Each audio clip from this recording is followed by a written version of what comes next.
ಒಂದು ಕಾಲದಲ್ಲಿ ಕುಚುಕು ಗೆಳೆಯರಾಗಿದ್ದ ದರ್ಶನ್ ಮತ್ತು ಬುಲೆಟ್ ಪ್ರಕಾಶ್ ಮಧ್ಯೆ ಮನಸ್ತಾಪ ಆಗಿರೋದು ಎಲ್ರಿಗೂ ಗೊತ್ತಿರುವಂಥದ್ದೇ.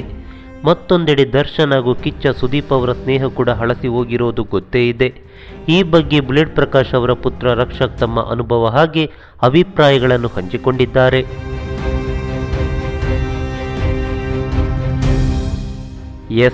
ಖಾಸಗಿ ಸಂದರ್ಶನವೊಂದರಲ್ಲಿ ಮಾತನಾಡಿದ ರಕ್ಷಕ್, ದರ್ಶನ್ಗೆ ತಂದೆಯ ಮಧ್ಯೆ ಯಾವುದೇ ರೀತಿಯ ಕೈ ಮಿಲಾಯಿಸೋ ಜಗಳವಾಗಿಲ್ಲ. ಎಲ್ಲರೂ ಕೂಡ ಅದೇ ರೀತಿಯಾಗಿ ಬಿಂಬಿಸಿದ್ದಾರೆ.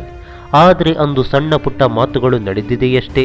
ಅಪ್ಪನಿಗೆ ಕೊನೆಯವರೆಗೂ ದರ್ಶನ್ ಜೊತೆ ಒಂದಾಗಬೇಕು, ಅವರ ಜೊತೆಗೆ ಒಂದು ಸಿನಿಮಾವನ್ನು ಮಾಡಬೇಕು ಅನ್ನೋ ಆಸೆ ಇತ್ತು. ಆದರೆ ಅದು ಕೊನೆಯವರೆಗೂ ಆಗಲೇ ಇಲ್ಲ ಎಂದು ಹೇಳಿದ್ರು.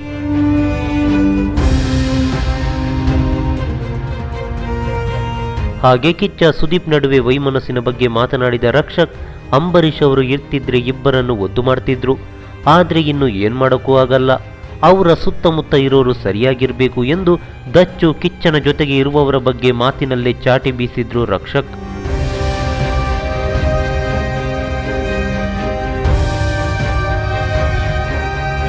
ಈ ಮಾಹಿತಿ ನಿಮಗೆ ಇಷ್ಟವಾಗಿದ್ರೆ ಲೈಕ್ ಮಾಡಿ, ಶೇರ್ ಮಾಡಿ, ಹಾಗೆ ನಮ್ಮ ಕೋಸ್ಟಲ್ ಕನ್ನಡ ಯೂಟ್ಯೂಬ್ ಚಾನಲ್ಗೆ ಸಬ್ಸ್ಕ್ರೈಬ್ ಮಾಡಿ.